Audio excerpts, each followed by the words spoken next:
going to be drawing this image right here. Wow, awesome. This is the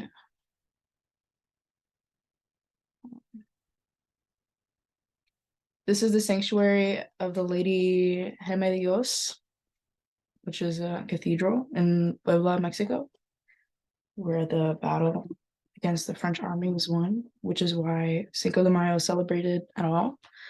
And this town, which, like, funny enough to me anyway, is literally named town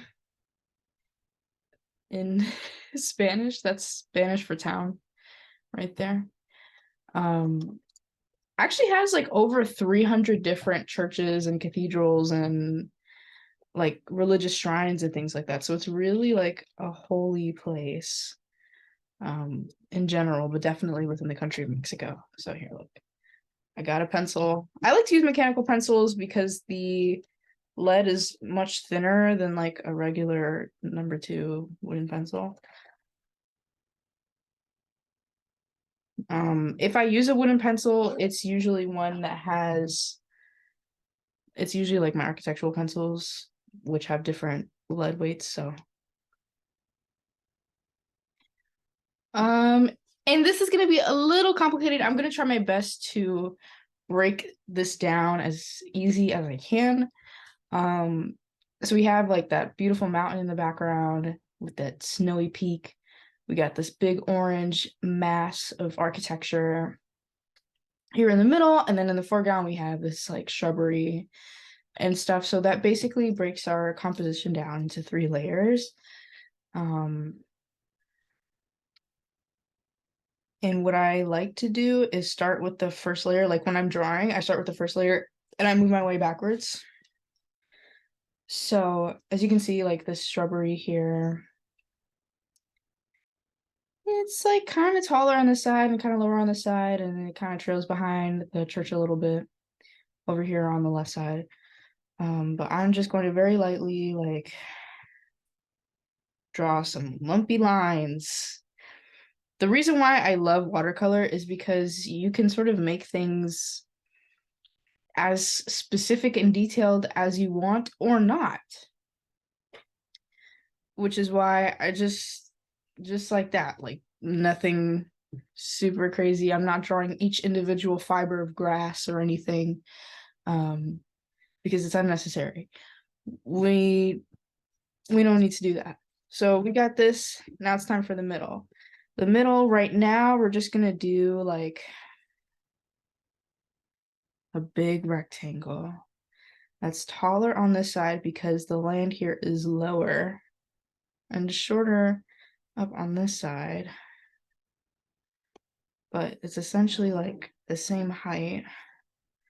If you want to, you can use a ruler, but that would just make this process take longer than it needs to, in my opinion.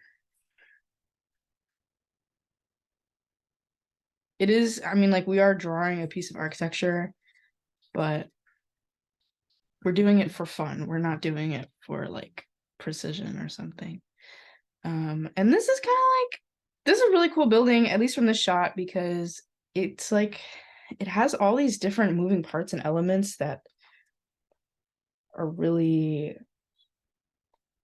like eye-catching to me. It has these 3 different domes, and this one's more like a spire.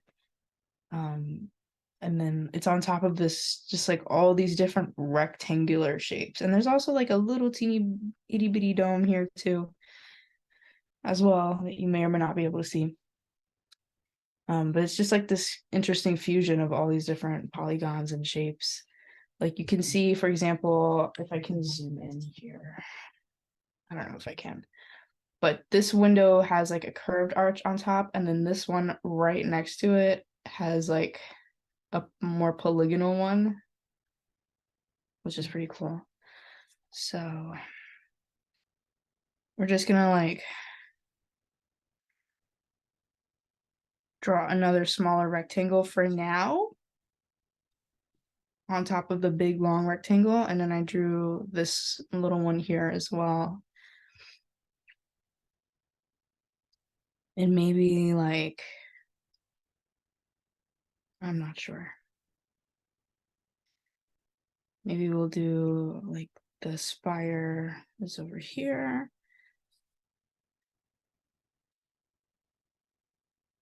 For now, we have some space in between, and we got this one, this dome, and then this dome is like lower off to the left here. And this is very much like this could be anything, like, you know. And then behind it we have way off in the distance this huge mountain. I don't know what the name of this mountain is, unfortunately. I should have looked that up before, but it's okay. And from the scale that we're doing this at, this mountain is going off my paper, but maybe it won't go off of your paper. But basically the peak is like would be like somewhere up here. And then right after this spire here, it has like a little bump.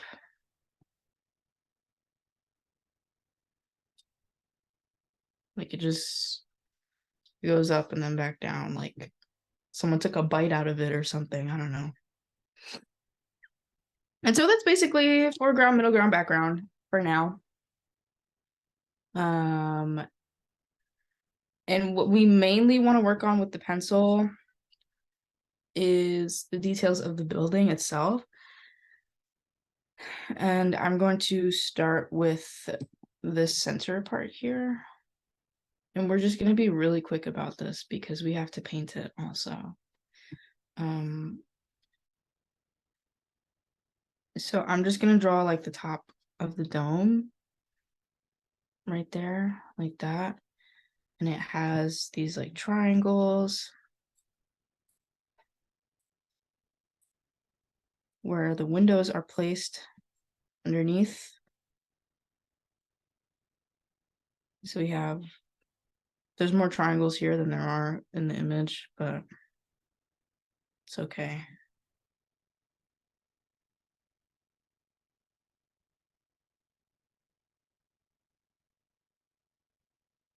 We got that going, and then like there's some pillars like right in between. They're not actual pillars. They're like faux pillars. They're like decorative pillars. At least that's what it looks like from the outside. Like it looks like they're just plastered on the facade of the building, but yeah, we're just gonna mark that. And then like in front, we have this like protruding rectangle.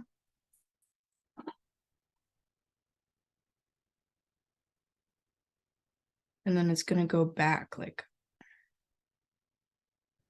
a little bit like that. So I go like this, I go down doing sort of like a perspective kind of thing. And then the next wall right next to it comes up above it for some reason. And it goes like that. And it's a very slim wall.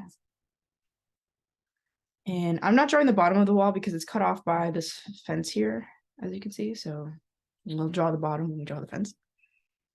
This wall is going straight across. It's a little wider. And the next wall is going further back,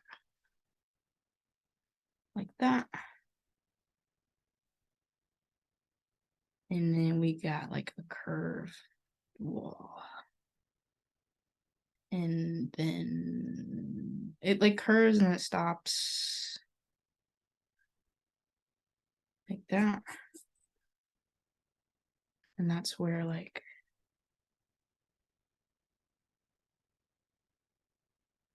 that's not a straight wall. This right here, this is what I'm drawing right now. This goes up and then over.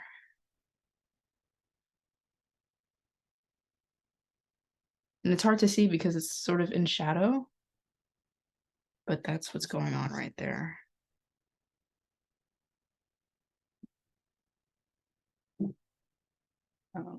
Yeah, and then we got like another pillar connected to it. And then like some feet away, there's a little dome. So Just draw like a little half circle, you know, and it has some spires. Not spires. I don't know what this is called. Sort of like the pattern on a beach ball right there. Like that. And then it's like held up by like this sort of arch thingy.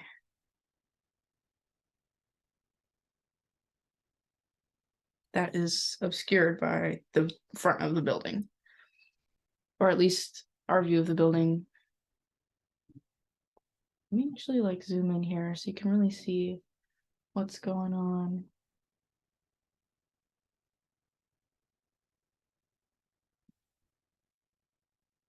Right? Okay. So off of this dome, it's like kind of interesting. We have this diagonal line leading into this first wall that I told you about that has that like curved top. And so this is sort of the thing that's like that like becomes difficult, I guess. You sort of want your lines to like line up as much as possible or as best as you can. So you can see like this line comes right before this line, right? So we want that here. And then that's when, and then this line is like right in the middle of this curve. So that's sort of how we like, that's like, it's like shorthand, because we're not doing this in perspective or anything. So we're really eyeballing it, but you can do eyeballing better than like normal if you line up your points of interest. And then this goes like all the way out here. And it meets like all the way past this. So this spire is like not in the right spot. So I'm going to use my eraser, oh my gosh, but very lightly. And that's why I draw very lightly so that it doesn't ruin my paper as much. If you draw very dark on this paper and you try to erase it, it's going to ruin the paper. Say, can we see your drawing? Yes. I mean, my camera's still on. Hold on. I hope you can still see it. Here. And like I hope you guys have like the actual picture open up too as well.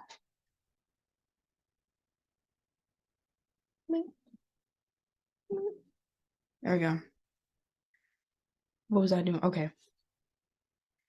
So this comes like right next to this spire here.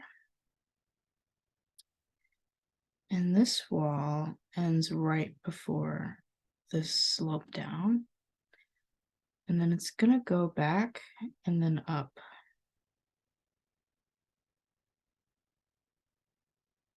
Sort of like that kind of.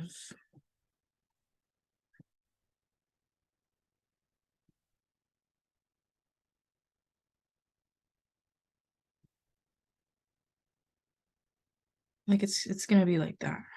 And you want this line to be like parallel. Like you want it to be on this along the same invisible line, quote unquote. And so now that we got the spire, we can see this that the spire, that's not what this is called, but this is like a tower or something. We can see that it goes out past this little baby dome quite a bit. And it starts like the thick part of it pretty much starts like right where this ends. So we're just gonna go straight out like that and go the appropriate amount past. And then we're going to go like that, but not go back as far as we came out. Actually, I think I might make this a little thinner. Anyway, I might make it go up to here and then we'll go back. Yeah, that sounds like. And then the next layer like kind of comes in a little bit. So, you know, you're going to draw 3 lines going up, sort of mirroring these, but they're like inset a little bit.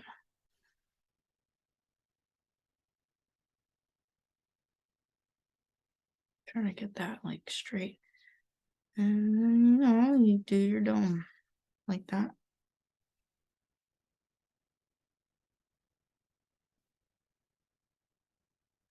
So this part, like at the bottom, is kind of easy. We're going to draw this circular window here. We're going to draw this window here that's like in the middle right there. We're going to draw, there's like a window right here. There's a window here that follows that curve. And then there's one that follows this like shape in there. Yeah. So those are all those windows. This one, these are really more like pillars and arches. So I wouldn't even really call this like a window, but it is an opening. And we got like on the top of the stone, we got like something like that. Like a ball, and then the spike right there. Down here, past over here to the left, we got this like very slight little curve, and then it goes out very slightly. And it goes out again. And I want to level with you guys. This is very difficult. So you know, if you feel lost or like, wow, this is really hard to keep up with, that's normal, and I completely understand. And don't be hard on yourself. I just thought this was a really beautiful shot, and maybe sometimes it's good to get out of your comfort zone when you make art, because it shows you that you can do things that you didn't think that you could do prior, even if it doesn't come out quote unquote perfect, but perfect doesn't exist. So yeah, so that's that. And then right in front of it, we got this like really cool fence situation going on. So it's like this line here goes out like that.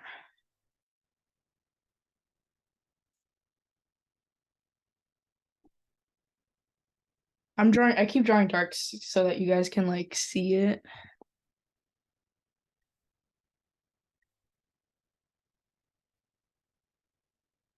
But I do not recommend that you draw dark on your paper. I don't know how much more I can stress that. We're gonna go like that, but there is some more building popping out here, so I just go like this.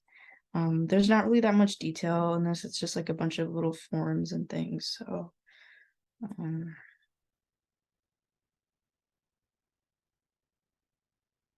know, like whatever. You can draw whatever there, it doesn't matter. Over here, we go out straight, like all the way. And then like right after the spire here, we're gonna go up. I'm gonna move my mouse so I can see exactly what I'm drawing. We're gonna go up and over. We're gonna go up and over, and there's like pillar here.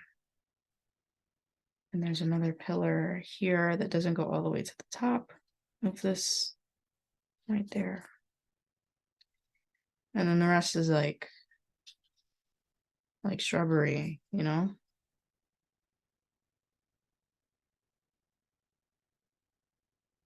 Like this is really the shrubbery right there, sort of thing. Over here is a really nice feature as well. And I'm gonna start with these pillars that go all the way to the top. There's two. And you're gonna draw them like at the corners of the fences, and they're gonna go slightly out towards the left, and they're gonna both be parallel to each other. And so on the left side of the furthest one, I'm gonna draw an arch, and then on the inside, you're gonna draw a parallel line, and you're gonna bring it up and end the curve before you reach the other line. And this is to create the illusion that you can see sort of like on the inside of the arch here.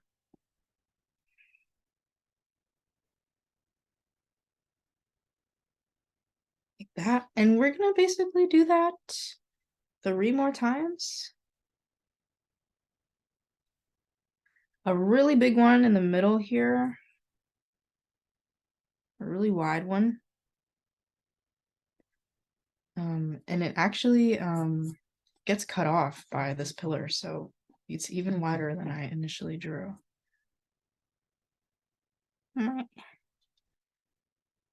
Because the pillar is like, it's like jutting out. Like it's going straight like this. And then it's like a raised surface, like it's coming out. So yeah. And this is gonna be super like thick. And we're gonna bring it up like that. Right? At the bottom of the pillars here, it sort of makes like a trapezoid shape. And then it's gonna go out into like a bigger trapezoid, I guess. Like, no. These two lines are wrong. It'll go like this because it's up against the wall that's supporting it. And the same thing would be here, but there's like a tree blocking it, so we're gonna draw the tree blocking it. It's, you know, it's nice. And yeah, we're gonna like draw, like scribble in the rest of the trees because we're gonna paint them in, so. And then over here, we got 2 more, and these ones are not separated by pillars like these 2 are. And they're thinner, so, you know. And this one is like partially cut off by some shrubs. We got that, right? Can you show the pic? Okay, yeah. Here. Here's the picture again that I'm looking at. And basically the last detail of the building that we're gonna do is gonna be like the top here. Right now we're working on this section.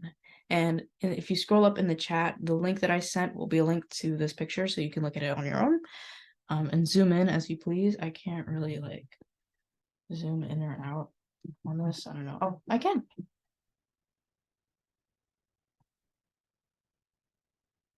Yeah, we're drawing this part right here, and we're about to do this fence or this railing, and then after that we're going to draw the tippy top of the church, and then we're gonna get to painting, and it's gonna be so much fun, right? No problem. Whew. Okay, here we are, right here. This one has sort of like two, this is really like the wall itself, and then this is more like a shadow. And then this one is a little bit more complicated. So if you look at the picture, you could see like the end of the wall, I guess it would be this wall here that's like going back into the building. And so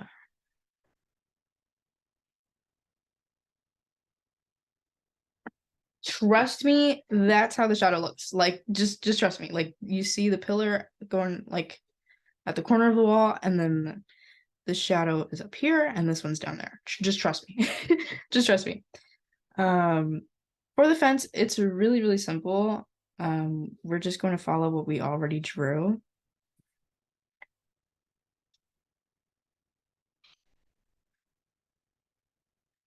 If you want, you can sit there and like draw every line, but I don't suggest that because we're going to be doing this in watercolor and the fence is white. So it's actually better to like leave this white, and I'm going to erase like whatever lines I had in there that don't need to be in there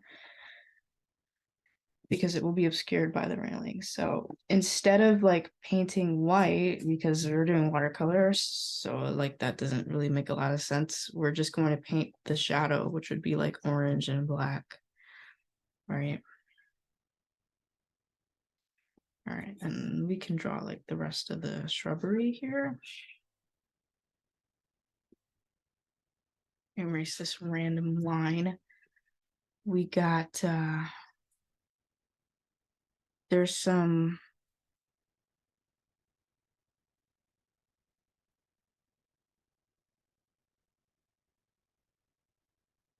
detail here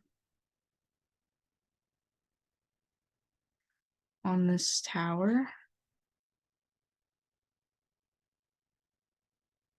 You know, so maybe you want to like get in on that right there. We got that done, and it's like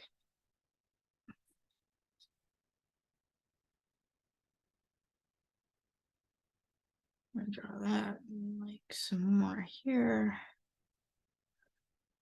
And we got like a big cross going on.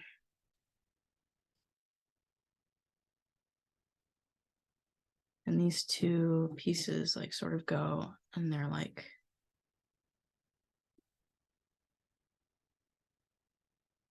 just gonna draw some. I see 4 in the shot right now, so we're just gonna draw like 4. And we're gonna leave it that simple in pencil anyway. So the last part is of the building is the top here. It's really, really detailed. So I saved it for last. Right? So it sort of jets out from behind this first dome here. Oh, also, we'll just like draw a line like that. So first I'm going to start with the windows. So first we have a window right there. And then we have one that's more like prominently featured right behind this diagonal line here. And then we got one that's like right there. And then we got one that's over here. So we got 4 windows. And around them, in between them, I'm gonna draw like a freestanding horizontal line like that. And I'm going to connect them. I'm gonna go like this. Draw 2 vertical lines at the end. And then I'm gonna zoom in for this so you guys can see like really, really good. And clear my camera focus. I'm gonna draw like a loop like that on either side. Not a loop, a curve.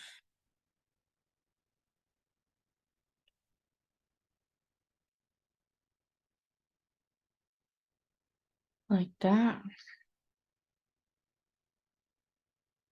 And then going across it, we do like straight line.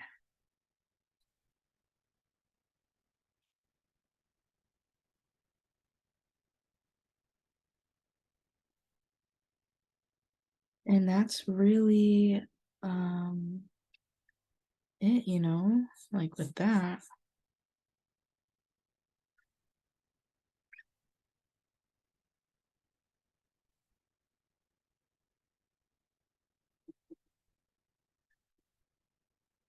With that detail.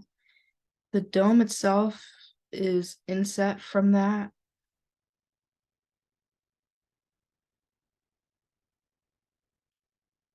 And then we have this like a thick line going from the tops. And there's like a big circle there, but there's not a circle here. And there's like, I don't have enough space on my page, my goodness. But if you do, you can keep going to the top like that. And there's like a bubble here with a cross. And there's actually like, there's like another circle here. And there's not one here on this one. So we got the church drawn. Wow. And we have 20 minutes left. So what I will say with this painting, this drawing takes a long time, so but I will give you the information needed. I'm using this watercolor palette. You can use Crayola. I used Crayola for the original one that's in the like promotional image. But this is also like a similar price point. It's just 8 colors. I like watercolor for a few different reasons. You can infinitely mix the colors very easily. And the more water you add, the easier you can spread it across the paper. Like I find with acrylic paint or like a thicker paint, it's hard to get my pigment moving. So I'm just gonna take a brush with plain water and I'm gonna go around the back of the church and I'm gonna cover the page with water. And this will only work if you're doing this on watercolor paper. If you're doing this on regular paper, if you're doing this on copy paper, don't do that. Maybe like color this in with color pencil if you're doing this on copy paper or something. And also let me know if you want me to do another lesson with color pencil. I haven't done that in a few months, so maybe we want a refresher on like color pencil technique or something. Definitely like use the reflection of light to see if your page is wet or not. And just be very quick about it. Because if you're slow, the water will dry up and it'll be like there was no point. Right? And you'll just do this right over the pencil, like it doesn't matter. Usually, unless you use like a really soft lead, which you should not have, but if you did, then it will smear the lead. But if you use a number 2 pencil, it should be fine. And so I'm gonna go in with blue here. I'm gonna like rubbing it on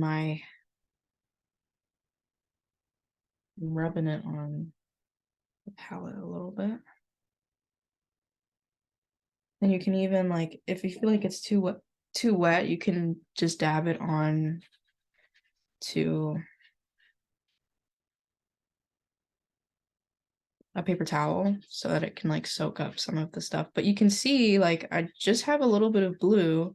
And you might be looking at this like, but there's a mountain in the background. Yeah, but it's so far in the background that like it's sort of, especially like the snow part of the mountain, like reflects the sky. Like it's almost become one with the atmosphere from the way we're looking at it. So, and it's also like a great backdrop backdrop color for a big orange piece because blue and orange are complementary colors. So it'll just make the orange church pop out even more.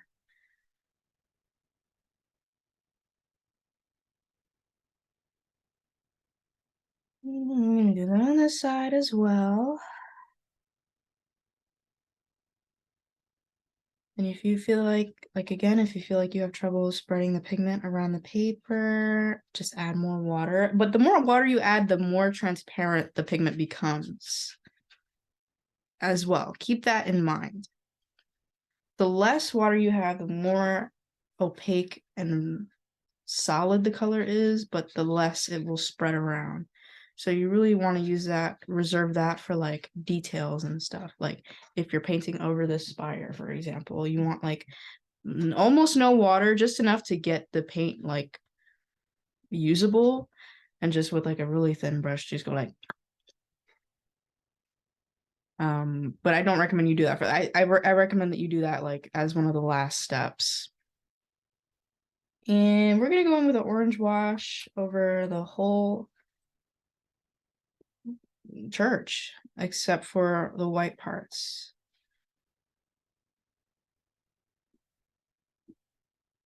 And since we already sort of outlined like the shadow areas, like this right here would be a shadow, you know, you should know what to do, meaning that like once this layer of paint dries, you go back in and you fill in the shadow with a darker color. An advanced color theory technique is to make shadows with the complementary color, especially like with paint. So normally you really could just go and like use brown for the shadows because brown is just dark orange. I don't know if that's news to anybody, but brown is just orange with black in it. But if you want your piece to be more vibrant, which maybe you do, you could use blue as your shadow color. And like the blue on top of the orange that you've already laid down will kind of go crazy, you know, like it'll be really fun and eye-catching.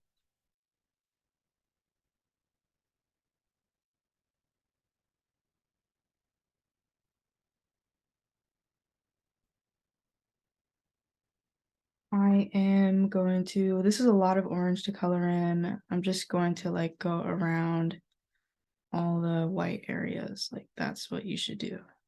Just look at the reference picture and go around all the white areas. There are some other areas that are like, there's some blue detailing, especially on the top of the domes and stuff. And of course, like don't go into the windows, or maybe you can, but just like remember to fill them in with a darker color later. So although this fence here has like a lot of openings, I'm gonna leave it white for now. And then when I go in with my thin brush, that's when I'm gonna add the like the whatever.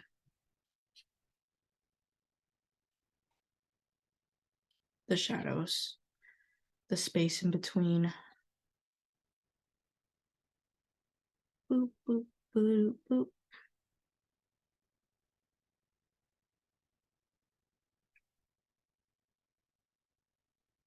So this is really supposed to be like super fast.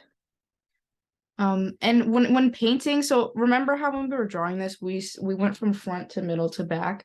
When painting, I recommend going from back, middle to front. Just because like watercolor, especially once you put water over the paint that you've already put down, like it'll sort of reactivate the paint and make it move around again. And that might not necessarily be what you want. And so it's easier to avoid that when you just work from back to front in terms of the composition. Because if like say I already painted, when I actually started this, I painted the first time I did this, I painted the grass first, and I was running into so many issues once I was painting this area because my paint kept like blending and mixing when I didn't want it to. So I definitely like advise against that. Hopefully that's a tip that you guys write down and remember because you will be working on this on your own. We don't have enough time to finish. I'm so sorry. I got a little ambitious. Next class will be a lot easier. I promise. I already have it planned, so. And I'm thinking for June we're gonna do a color pencil piece, so I will like do a unique illustration that we will color in together, and I can talk to you guys more about color pencil technique because I love color pencil technique so much. The problem with color pencil is that it's really time consuming. So often I end up actually using both watercolor and color pencil. I'll do watercolor for stuff like this where I'm like covering the whole space, and then I'll go in with color pencil to get the details. Like you can actually do that with this piece. I actually implore you to.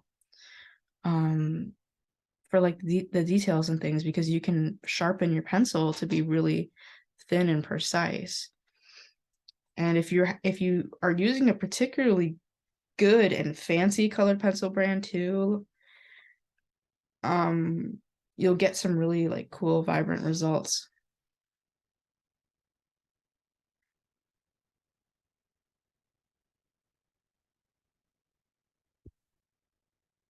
I was gonna say, like, I think there's some yellow in here. The domes are yellow, so we're gonna, but they're not like straight yellow from the palette. So I'm gonna mix it with the orange a bit and just go. I'm gonna mix more yellow. That's way too orange still. Yeah, here we go. Woo!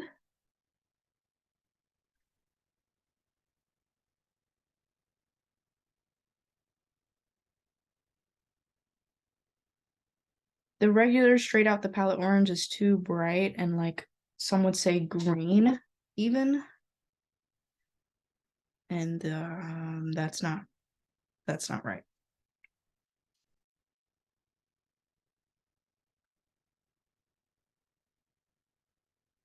So even though there's like a lot of blue details here, I'm covering the whole thing yellow because I'm doing it very lightly. And when we go back in with the blue, when you go back in with the blue, you should be using much less water and much more pigment. And because you're using much less water, it will disturb the existing pigment underneath a lot less. The thing that disturbs the pigment is more water. Like I'll show you here, right here. Like I've sort of reactivated the pigment and I'm moving it around. Not as freely as I was when I first laid it down, but as you can see, it like got lighter. So, you know, I'm gonna use a thinner brush for these parts because these parts are thinner. And just simple as that, like these sections here. It's still a pretty decently sized brush, like it's not super tiny or anything, but it's not as big as the one I was just using. Oh my gosh, these are supposed to be white and I'm painting over them. Ah, whatever. I made a mistake. It's okay.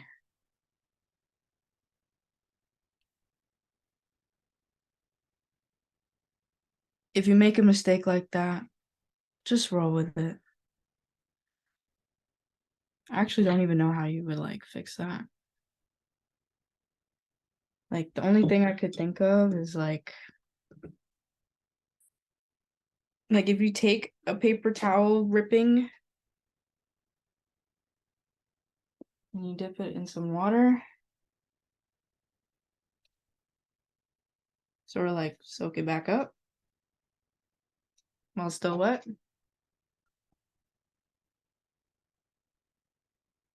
Sort of like the way to erase watercolor. And you can see how that lightened it up. Not completely, but you know, lighter than it would have been.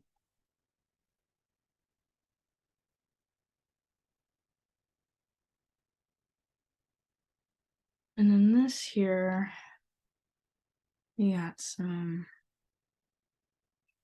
So we're gonna let this dry, and we're not gonna touch that again until it's dry, because if you try to add more orange right now, because we already applied water to the whole thing, the pigment will just occupy whatever space the water is already on.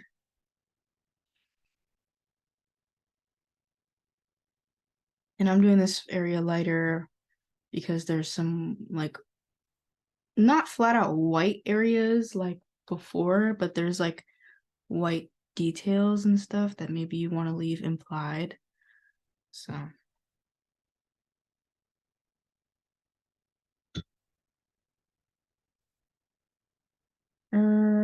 I don't know. We don't have that much time. So please let me know right now if there's anything you want me to explain before I send you off to go and finish this piece on your own. Like I said, if you want, you can cover all the like big expansive areas in watercolor and then go in with all the details and shadows and stuff with colored pencil. That would be really fun. I don't know. Or you can do it the whole thing in watercolor and sort of have a more freeform approach to it. For the shrubbery area, I would say, like, for me, I would go in with a light wash of brown or even orange, actually, but like probably brown, and then go over it with more pops of green and yellow instead of just going straight green. Because this,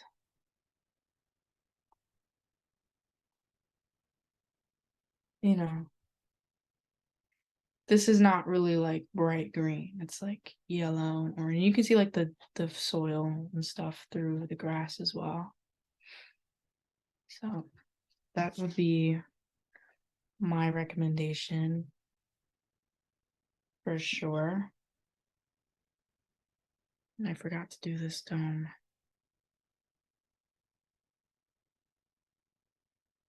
Little baby dome right there. But yeah, if nobody has any questions, enjoy finishing this piece. It's a big one and it's like super out of your comfort zone and things like that. I implore you to get as detailed or as not detailed as you want and just have fun with it. Okay?